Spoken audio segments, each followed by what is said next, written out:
भारत के हर कोने के बच्चे को मेरा प्यार भरा प्रणाम। आई होप आप सभी की एग्जाम की तैयारी बहुत अच्छे से चल रही होगी। आज मैं इलेक्ट्रिसिटी का न्यूमेरिकल प्रैक्टिस पोर्शन लेके आया हूँ पार्ट 7। ठीक है, इससे पहले के बेस्ट न्यूमेरिकल्स, ठीक है, जो बन सकते हैं इलेक्ट्रिसिटी से या जिनको बिल्कुल भी न्यूमेरिकल्स नहीं आता है सॉल्व करना, ठीक है, series combination, parallel combination based questions अगर नहीं कर पा रहे हो तो मैंने इलेक्ट्रिसिटी के बहुत चुने चुने सेलेक्टेड क्वेश्चंस को मैंने क्या किया, सेलेक्ट किया है और उनको यहाँ पर सॉल्व कराया। तो आप वो वाली प्लेलिस्ट में जाके वो सारी वीडियोस देख सकते हैं, या तो लिंक मैं डिस्क्रिप्शन में मेंशन कर दूंगा, वहां से वो प्लेलिस्ट में जाके आप सारी वीडियोस देख लो। मैं गारंटी देता हूं कि इलेक्ट्रिसिटी का कोई भी न्यूमेरिकल ऐसा नहीं होगा जो आप कर ना पाओ। ठीक है, बाकी अच्छे अच्छे क्वेश्चंस ऐसे ही प्रैक्टिस कराता रहूंगा। आपके सामने एक बहुत प्यारा सा क्वेश्चन है, ठीक है, इसको करने की कोशिश करो। जिन बच्चों ने बाकी 6 वीडियो देखी है इलेक्ट्रिसिटी की, ठीक है, combination of based series and parallel questions वाली, ठीक है, तो वो ये क्वेश्चन आसानी से कर पाएंगे। अब ध्यान से देखो, अगर मैं इसको पॉजिटिव टर्मिनल मानूं, इसको नेगेटिव टर्मिनल मानूं, ठीक है, क्वेश्चन क्या कह रहा है, ये सारा कॉम्बिनेशन दे रखा है। पहले हमें पी क्यू के बीच में रेजिस्टेंस फाइंड आउट करना है, इक्विवेलेंस रेजिस्टेंस, और बाद में ए और बी के बीच में फाइंड आउट करना है। जिनको आ रहा है वो वीडियो पॉज करके क्वेश्चन करना स्टार्ट करो, जिनको नहीं आ रहा है वो दिमाग को यहां लगाकर क्वेश्चन को समझने की कोशिश करो, कॉपी पेन साथ में रखो। देखो, पॉजिटिव टर्मिनल होता है हायर पोटेंशियल और नेगेटिव टर्मिनल होता है लोअर पोटेंशियल। तो करंट हमेशा कहां से फ्लो करता है, हायर पोटेंशियल से। तो करंट यहां से जाएगा। अब देखो यहां से जा रहा है, रास्ता यहां से चेंज हो रहा है। अब ये देखो, हम पहले पी और क्यू के बीच में निकाल लें, तो यहां से करंट जाएगा, तो करंट इधर से इधर आया, करंट का रास्ता चेंज हुआ नहीं हुआ, यहां से यहां आया, करंट का रास्ता चेंज हुआ नहीं हुआ, मतलब करंट चेंज नहीं होता। और करंट कहां सेम रहता है, सीरीज में। करंट सेम कहां रहता है बच्चों, सेम कहां रहता है, सीरीज में। ठीक, तो 3, 4 और 5 कैसे होंगे, सीरीज में। तो यहां पे लिख लो, here 3 ohm, 4 ohm and 5 ohm. Marker को भी पता नहीं सर्दी लग गई है, क्वेश्चन ही नहीं नोट ही नहीं कर रहा। Are in series, are in series. अब सीरीज कॉम्बिनेशन का फॉर्मूला पता है तुम्हें, क्या हो जाएगा, आर सीरीज कितना हो जाएगा, 3 ओम प्लस 4 ओम प्लस का 5 ओम, कितना हो गया, 12 ओम। तो ये कितना आया, 12 ओम। अब हमको पता है इक्विवेलेंस रेजिस्टेंस फाइंड आउट करना, तो ये 6 ओम भी तो आना चाहिए। मतलब इक्विवेलेंस रेजिस्टेंस होता क्या है, series combination plus parallel combination.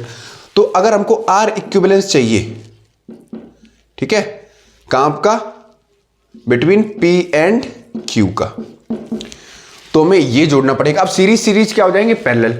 मतलब ये पूरा मिलके क्या हो जाएगा, 12 ओम, और ये 6 ओम, ये कैसे होंगे, पैरेलल होंगे। तो यहां पे लिखो, यहां पे लिखो, here 12 ohm and 6 ohm are in parallel, are in parallel. समझ में आ गया। ये तीनों मिला के 12 ओम हो गया और ये हो गया 6 ओम। ये क्या हो गया, पैरेलल कॉम्बिनेशन। तो पैरेलल के लिए क्या हो जाएगा, आर इक्विवेलेंस अगर निकालोगे तो 1/12 ओम प्लस 1/6 ओम।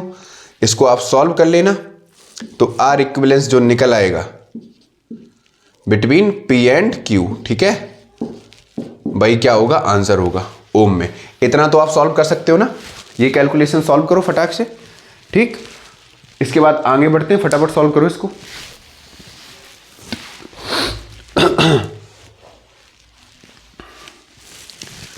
सॉल्व करो, ये 4 ओम आएगा, ठीक है। अगर सॉल्व करना नहीं आता, एलसीएम लेना नहीं आता तो बेकार है। इतना समझ में आया, ये फर्स्ट पार्ट था। इसको मैं रब करूं, ठीक है। अब इस क्वेश्चन में बहुत ही ध्यान देना है आपको। देखो, अब हमको इक्विवेलेंस रेजिस्टेंस फाइंड आउट करना है बिटवीन ए एंड बी। ठीक, तो ए एंड बी के लिए कहां से होगा, देखो हम यहां से चलेंगे।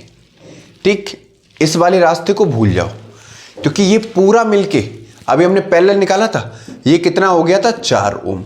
क्योंकि ये सीरीज क्या मिलके बन गया, ये तीनों सीरीज मिलके बन गए थे पैरेलल। तो 12 ओम प्लस 6 ओम, सॉरी 12 ओम और 6 ओम मिलके क्या बना था, 4 ओम। तो ये वाला अब क्या हो जाएगा, 4 ओम। और यहां से आ रहे हैं, तो करंट यहां से यहां आया, करंट ऐसे तो आएगा, यहां से आया, रास्ता चेंज हुआ नहीं हुआ, तो 7 ओम पे, फिर इस पे और फिर इस पे। तो ये वाला अभी क्या हो गया, 4 ओम। अभी निकाला था ना कैसे, देखो 12 ओम 1 अपॉन रेजिस्टेंस इन पैरेलल निकाला था ना हमने, कितना था 12 ओम प्लस 6 ओम, तो आर इक्विवेलेंस कितना निकला था 4 ओम। तो ये वाला कितना आ गया पूरा 4 ओम, यहां तक का पूरा कितना आ गया 4 ओम। तो अब क्या होगा, here 7 ohm 4 ohm and 8 ohm are in series. ये वाला 4 ओम मत कंसीडर करना, कौन सा करेंगे ये वाला, तो कितना हो जाएगा आर सीरीज 7 ओम प्लस का 4 ओम प्लस का 8 ओम, ये हो जाएगा 19 ओम। नोट कर लो, बस तुम्हें इतना याद रखना है कि ए और बी की बात करेगा तो ए यहां से आया, फिर यहां गया, फिर यहां चला आया, पूरा नहीं कवर करेगा क्योंकि ये तीनों सीरीज थे।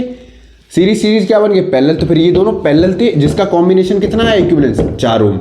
तो ये अभी यहां पे कितना हो जाएगा 4 ओम, 7 ओम 4 ओम और 8 ओम, ये तीनों कैसे होंगे सीरीज में होंगे। समझ में आया, क्लियर हो गया, तो ये आंसर हो गया फाइनल। नोट करो फटाफट फिर आगे बढ़ा जाए। एक और प्यारा सा क्वेश्चन आपके सामने, 1 नंबर में ये क्वेश्चन बहुत इंपॉर्टेंट है आपके लिए, ठीक।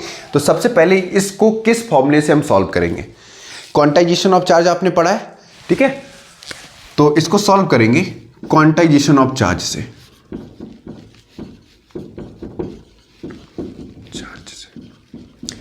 फॉर्मूला क्या होता है, Q बराबर NE, यही तो होता है, Q बराबर NE। तो हम कभी कभी ऐसे भी लिखते हैं Q बराबर plus minus NE, plus for proton और माइनस फॉर इलेक्ट्रॉन, ठीक। तो ये फॉर्मूला आपको पता है। अच्छा 1 इलेक्ट्रॉन की वैल्यू कितनी होती है 1.69 इंटू 10 पावर माइनस 19 कूलम। एक इलेक्ट्रॉन पे कितना चार्ज होता है इतना, ठीक। अब क्या कह रहा है, calculate the number of electrons constituting 1 micro coulomb of charge. तो n बराबर क्या हो जाएगा, n बराबर हो जाएगा Q अपॉन E, यही तो होगा, नंबर ऑफ इलेक्ट्रॉन्स चाहिए, वैल्यू पुट कर दो बच्चों। तो n बराबर यहां पर रखोगे, 1 माइक्रो कूलम किसके बराबर होता है 10 टू द पावर -6 के बराबर, ठीक है, 10 टू द पावर -6 कूलम। लिख लो यहां पर 1 माइक्रो, मैंने वैसे ही लिखाया है, 1 माइक्रो कूलम किसके बराबर होता है 10 टू द पावर -6 कूलम के बराबर, ठीक है। अब यहां पर रखो, और एक इलेक्ट्रॉन पे चार्ज कितना है 1.69 इंटू 10 पावर -19 कूलम। तो n बराबर नंबर ऑफ इलेक्ट्रॉन कितने आ जाएंगे, ये आएंगे 6 पॉइंट, सॉल्व कर लेना 25 इंटू 10 टू द पावर 12 कुछ करके,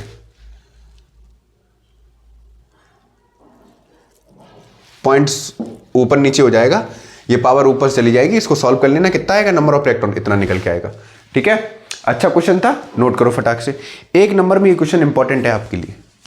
बच्चों एक और प्यारा सा क्वेश्चन आप सभी के सामने, बहुत अच्छा सा क्वेश्चन है, इस क्वेश्चन को पढ़ने की कोशिश करो और देखो कि कौन सा फॉर्मूला इसमें लगेगा, पोटेंशियल का कौन सा फॉर्मूला इसमें अप्लाई होगा। पोटेंशियल की बहुत सारे फॉर्मूले आपने याद कर रखे हैं, ठीक है। पहले इस फॉर्मूले को लिखो, फिर इस वीडियो के बाद जितने भी इलेक्ट्रिसिटी के फॉर्मूला आपको आते हैं, ठीक है, या जितने भी फॉर्मूला आपकी बुक में दे रखे वो सभी फॉर्मूला लाइन से चार्ट बनाकर अपनी कॉपी में लिखो और रिकॉल करो अपने माइंड में कि तुम्हें कौन कौन सा फॉर्मूला याद है, ठीक है। तो इस क्वेश्चन में ये कह रहा है the electric potential at a point in electric field is 220 volt. पहली चीज देख लो कि गिवन क्या है, गिवन हमेशा लिखा करो, इससे क्या होता है क्वेश्चन का फॉर्मेट हमको समझ में आता है। क्या दे रखा है, V दे रखा है, पोटेंशियल दे रखा है 200 volt. How much work will have to be done to move an electron from a point, मतलब चार्ज ऑन इलेक्ट्रॉन दे रखा है कितना है 1.6 इंटू 10 पावर -19 कूलम, ठीक। W पूछा है, तो W निकालने के लिए क्या करेंगे, सबसे पहले हमें पोटेंशियल का कौन सा फॉर्मूला यहां पर लग रहा है, पहली चीज याद करो, जरा कॉन्सेप्ट को याद रखो। मैंने क्या बताया, जैसे मान लो ये कंडक्टर है, इसके अंदर क्या है इलेक्ट्रॉन्स है, यहां पर क्या देंगे पोटेंशियल देंगे, B क्या है पावर है, ठीक। पोटेंशियल देने से क्या करेंगे, ये इलेक्ट्रॉन वर्क डन करेंगे। जब इलेक्ट्रॉन वर्क करेंगे, किस पे वर्क करेंगे, पर यूनिट टाइम में, ठीक है, यही तो होता है। अब यहां पर देखो, यहां पर जैसे ही हमने V अप्लाई किया, इलेक्ट्रॉन ने क्या किया, वर्क डन किया पर यूनिट चार्ज, क्योंकि जैसे ही इलेक्ट्रॉन यहां से यहां मूव करेगा क्या बनेगा, चार्ज बनेगा, क्योंकि इलेक्ट्रॉन है क्या, चार्ज कैरियर है। ठीक है, मतलब इलेक्ट्रॉन ये फ्री आयंस मूव करेंगे तो यहां पर करंट बनेगा। तो पोटेंशियल का फॉर्मूला कौन सा पढ़ा था, B बराबर W/Q, याद है या नहीं, यही तो पढ़ा था। क्लियर हो गया, V बराबर W/Q, मतलब V क्या है, पोटेंशियल है, W क्या है, वर्क डन है पर यूनिट चार्ज। समझ में आ गया। अब हमको निकालना क्या है बच्चों, इसमें W निकालना है, तो क्या हो जाएगा B × Q। ठीक, यही तो होगा। अब इस फॉर्मूले में ये सारी वैल्यू रख दो और आंसर आ जाएगा। समझ में आया, रखो फटाक से।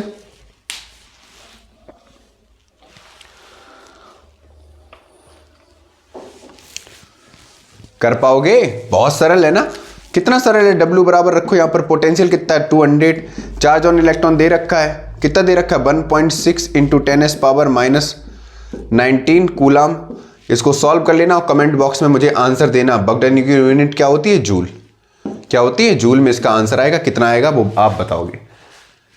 भाई कॉन्सेप्ट आपको पता है ना कि जब इलेक्ट्रॉन एक पॉइंट से दूसरे पॉइंट तक जाता है तभी तो चार्ज बनता है। ठीक, और बनेगा कब, जब इसको V मिलेगा, मतलब पावर मिलेगी, और पावर देने का काम कौन करता है, पोटेंशियल। तो जैसे ही V यहां से इसको पावर देगा, ये चार्ज एक टर्मिनल से दूसरे टर्मिनल तक मूव करेगा, जिसकी वजह से क्या होगा, करंट बनेगा। तो V बराबर क्या होता है, W/Q। सॉल्व कर देंगे, आंसर आ जाएगा। समझ में आया, क्वेश्चन अच्छा था ना। ठीक, आज के लिए इतना ही रखते हैं।